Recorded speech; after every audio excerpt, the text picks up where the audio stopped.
ارد گرد کے لوگوں میں تلاش کرو کہ کوئی انسان زندہ تو نہیں بچ گیا۔ یاجوج ماجوج کی قوم کے لاتعداد سپاہیوں میں سے ایک بولنے لگا۔ پھر وہ خونخوار قوم ایک بھی زندہ انسان کو تلاش نہ کر سکی، تو ان میں سے ایک کہنے لگا کہ آج ہم نے اہل زمین کو قتل کر دیا ہے اور اس زمین کے مالک اب ہم ہیں، چلو آؤ اب آسمان والوں پر بھی قبضہ کر لیں۔ یہ کہہ کر وہ تمام لوگ اپنے تیروں اور نیزوں کو آسمان کی طرف پھینکیں گے تو اللہ پاک کے حکم سے یہ تمام تیر اور نیزے خون آلود ہو کر واپس زمین پر گریں گے۔ جب یہ قوم اپنے تیروں اور نیزوں پر لگے خون کو دیکھے گی تو کہے گی کہ ہم نے پہلے زمین پر ہر انسان کو قتل کیا اور اب آسمان والے بھی ختم ہو گئے ہیں، سو اب زمین پر بھی ہماری بادشاہت ہے اور یہ آسمان بھی ہمارا ہے۔ نبی کریم صلی اللہ علیہ وسلم کی ایک صحیح حدیث کا مفہوم۔ السلام علیکم ناظرین، سوشل ٹیون 2.0 کی طرف سے ایک اور منفرد علمی اور معلوماتی ویڈیو میں آپ سب کو خوش آمدید کہتے ہیں۔ ناظرین، ہماری آج کی یہ ویڈیو دنیا کی سب سے پراسرار اور وحشی قوم یاجوج ماجوج کے بارے میں ہے۔ اس قوم کا خروج قرب قیامت کی 10 بڑی نشانیوں میں سے ایک ہے۔ دوستو، اس ویڈیو میں ہم آپ کو یاجوج ماجوج سے متعلق چند نئی اور مفید معلومات فراہم کریں گے جو یقیناً آپ نے پہلے نہیں سنی ہوں گی۔ ویڈیو میں آگے بڑھنے سے پہلے آپ سب دوستوں کی خدمت میں گزارش ہے کہ جن دوستوں نے ہمارے چینل کو سبسکرائب نہیں کیا وہ ضرور سبسکرائب کر لیں اور ہماری ویڈیوز کو لائک اور شیئر ضرور کر دیا کیجیے، یہ آپ کی طرف سے ہماری حوصلہ افزائی ہوتی ہے۔ تو چلتے ہیں ویڈیو کی طرف۔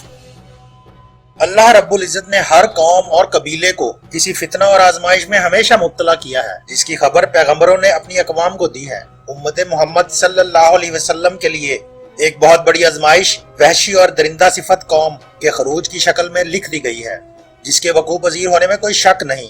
نبی خاتم الزمان صلی اللہ علیہ وسلم نے احادیث مبارکہ میں اس فتنے کی خبر نہایت ہی وضاحت کے ساتھ دی ہے۔ اس وحشی قوم کا نام یاجوج ماجوج ہے۔ یہ وہ قوم ہے جس کی پیشن گوئی نہ صرف نبی صلی اللہ علیہ وسلم نے کی بلکہ تورات اور انجیل میں بھی اس قوم کا ذکر ملتا ہے، جسے گوگ اینڈ مگوگ کہا گیا ہے۔ دراصل یاجوج ماجوج حضرت نوح علیہ السلام کے تیسرے بیٹے یافس کی اولاد میں سے ہیں۔ بنیادی طور پر یہ دو مختلف قبیلے ہیں، ایک قبیلے کا نام یاجوج اور دوسرے قبیلے کا نام ماجوج ہے، اور ان دونوں قبیلوں کی آبادی انسانوں پر محیط ہے، مطلب یہ انسان ہی ہیں۔ عام طور پر یہ تاثر پایا جاتا ہے کہ یاجوج ماجوج کوئی عجیب قسم کی مخلوق ہوگی جس کی مشابہت کسی جن یا درندے جیسی ہوگی۔ یہ بات علماء کرام کے نزدیک درست نہیں ہے۔ تمام بڑے علماء اس بات پر متفق ہیں کہ یاجوج ماجوج انسان ہیں مگر حد درجے کے وحشی لوگ ہیں۔ بائبل میں اس قوم کو گوگ اینڈ مگوگ کا نام دیا گیا ہے۔ یاجوج اور ماجوج عربی زبان کے الفاظ ہیں۔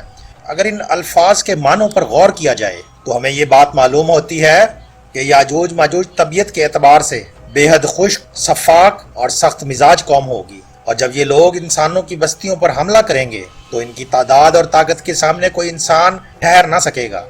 کچھ روایات میں یہ بات درج ہے کہ یاجوج ماجوج کے کل 22 قبائل ہیں۔ ان 22 قبائل میں سے 21 قبیلے زمین پر فتنہ و فساد برپا کرتے تھے، اور یہی 21 قبیلے حضرت ذوالقرنین علیہ السلام کی بنائی ہوئی اس دیوار کے پیچھے قید ہیں۔ ایک لمبے عرصے تک مسلمان سکندر اعظم کو ذوالقرنین سمجھتے رہے۔ اس کی وجہ سکندر اعظم کی بے تحاشا فتوحات تھیں، لیکن پھر مسئلہ یہ بھی تھا کہ سکندر اعظم کا ذاتی کردار ایسا بالکل بھی نہ تھا کہ اللہ پاک قرآن پاک میں اس کی تعریف کرتے۔ پھر سکندر اعظم کے ہی دور میں ایران میں ذوالقرنین کا مقبرہ دریافت ہوا، اور یہ بات حتمی شکل اختیار کر گئی کہ اللہ پاک نے قرآن پاک میں جس عظیم الشان اور خدا خوفی رکھنے والے بادشاہ کا ذکر کیا ہے وہ سکندر اعظم نہیں بلکہ اس سے بھی بڑے فاتح ذوالقرنین ہیں، جنہیں انگریزی زبان میں سائرس دی گریٹ کہا جاتا ہے۔ قرآن مجید میں یہ بات درج ہے کہ ذوالقرنین نے شمال کی جانب ایک جنگی سفر کیا۔ اس مہم سے پہلے وہ 2 بڑی جنگی مہمات مکمل کر چکے تھے جن میں اللہ پاک نے انہیں لاجواب کامیابی عطا فرمائی تھی۔ شمالی مہم میں ذوالقرنین ایک ایسی قوم کے پاس پہنچے جو پہاڑوں میں بسیرا کیے ہوئے تھی، اور یہ قوم کوئی زبان نہیں جانتی تھی۔ تہذیب و تمدن سے اس قوم کا کوئی لینا دینا نہ تھا۔ جیسے تیسے کر کے اس قوم نے ذوالقرنین سے فریاد کی کہ ان پہاڑوں کی دوسری طرف سے یاجوج ماجوج کی وحشی قوم ان پر حملہ کرتی ہے اور انہیں بے حد جانی و مالی نقصان پہنچاتی ہے۔ انہیں اس قوم کے خلاف ذوالقرنین کی مدد چاہیے، اور اس مدد کے بدلے میں وہ ذوالقرنین کو کسی بھی قسم کا ٹیکس یا لگان دینے کے لیے تیار ہے۔ ذوالقرنین نے اس قوم کو جواب دیا کہ ان کو اس قوم کے ٹیکس کی کوئی ضرورت نہیں، میرے پاس اللہ کا دیا بہت کچھ ہے۔ تم لوگ بس مجھے جسمانی طاقت مہیا کرو، میں ایک دیوار بنا دیتا ہوں ان دونوں پہاڑوں کے درمیان، تاکہ وہ قوم ان پہاڑوں میں قید ہو جائے اور تب تک نہ نکل سکے جب تک کہ اللہ کا حکم نہیں آتا۔ اس قوم اور ذوالقرنین نے پہلے دونوں پہاڑوں کے درمیان زمین کھود کر بنیاد بنائی، اس کے بعد ایک بے حد اونچی پتھروں کی بنی دیوار تعمیر کی گئی جس کی بلندی دونوں پہاڑوں کے برابر تھی۔ اس کے بعد اس دیوار پر لوہے کی چادریں ڈالی گئیں اور انہیں آگ سے خوب دھونکا گیا۔ جب یہ دیوار گرمائی سے سرخ ہو گئی تو اس پر پگھلا ہوا تانبا ڈال دیا گیا۔ یہ دیوار اتنی موٹی اور اونچی ہے کہ یاجوج ماجوج اس پر چڑھ نہیں سکتے اور نہ ہی اسے آج تک گرا پائے ہیں۔ اب ہم آتے ہیں اس سوال کی طرف کہ ذوالقرنین کی بنائی ہوئی دیوار جس کے پیچھے یاجوج ماجوج قید ہیں، وہ دیوار آخر ہے کہاں؟ موجودہ دور کے بڑے بڑے علماء کرام جن میں ڈاکٹر اسرار احمد اور شیخ عمران بھی شامل ہیں، ان کی رائے میں یہ دیوار کیسپین سی اور بلیک سی کے درمیان موجود ایک لمبے اور وسیع پہاڑی سلسلے کے اندر کہیں موجود ہے۔ یہ علماء قرآن و حدیث اور جدید سائنس کی مدد سے اس نتیجے پر پہنچے ہیں۔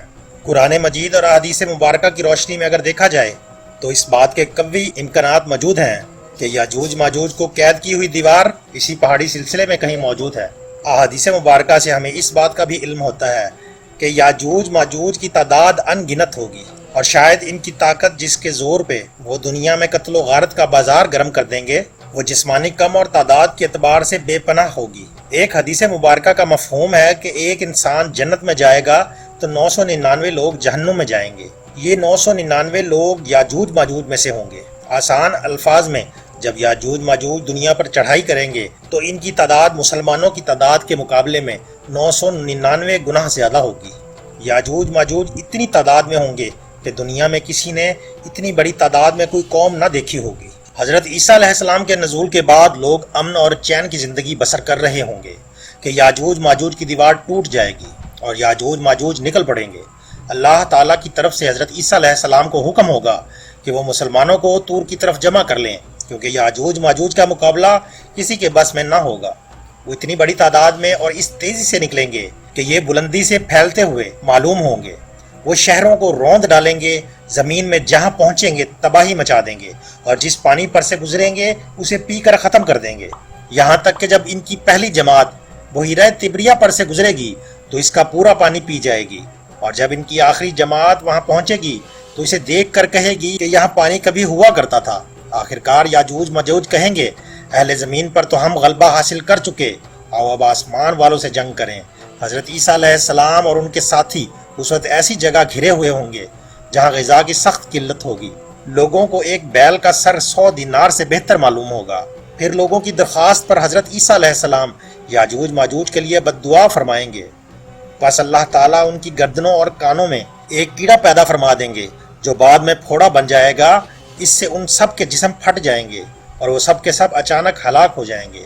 اس کے بعد حضرت عیسیٰ علیہ السلام اور ان کے ساتھی کوہ طور سے زمین پر اتریں گے، مگر پوری زمین یاجوج ماجوج کی لاشوں سے پٹی پڑی ہوگی، چکناہٹ اور بدبو سے بھری ہوگی، جس سے مسلمانوں کو بہت تکلیف ہوگی۔ حضرت عیسیٰ علیہ السلام اور ان کے ساتھی اللہ تعالیٰ سے دعا کریں گے، بس اللہ تعالیٰ لمبی گردنوں والے بڑے بڑے پرندے بھیجیں گے جو ان لاشوں کو اٹھا اٹھا کر سمندر میں اور جہاں اللہ چاہیں گے پھینک دیں گے۔ پھر اللہ تعالیٰ بارش برسائیں گے جو زمین کو دھو کر آئینے کی طرح صاف کر دے گی، زمین اپنی اصل حالت میں آ جائے گی، پھل پھول اگائے گی۔ دنیا میں حضرت عیسیٰ علیہ السلام ایک امام عادل اور منصف حاکم کی حیثیت سے نازل ہوں گے۔ اپنی نبوت کا اعلان ہرگز نہیں کریں گے اور نہ ہی یہ کہیں گے کہ اب مجھ پر وحی نازل ہوتی ہے۔ آپ رسول کریم صلی اللہ علیہ وسلم کے امتی ہوں گے، ان کی شریعت پر خود بھی عمل کریں گے اور دوسروں کو بھی اس پر چلائیں گے۔ نمازوں میں لوگوں کی امامت کریں گے۔ آپ علیہ السلام کا نزول اس امت کے آخری دور میں ہوگا۔ دنیا میں نازل ہونے کے بعد آپ 40 سال تک قیام کریں گے۔ اسلام کے ابتدائی دور کے بعد یہ بہترین دور ہوگا۔ آپ علیہ السلام کے ساتھیوں کو اللہ تعالیٰ جہنم کی آگ سے محفوظ رکھیں گے۔ جو لوگ اپنے بچاؤ کے لیے حضرت عیسیٰ علیہ السلام کے ساتھ ہوں گے اللہ کے نزدیک سب سے زیادہ محبوب ہوں گے۔ اسلام کے سوا اس وقت تمام مذاہب مٹ چکے ہوں گے۔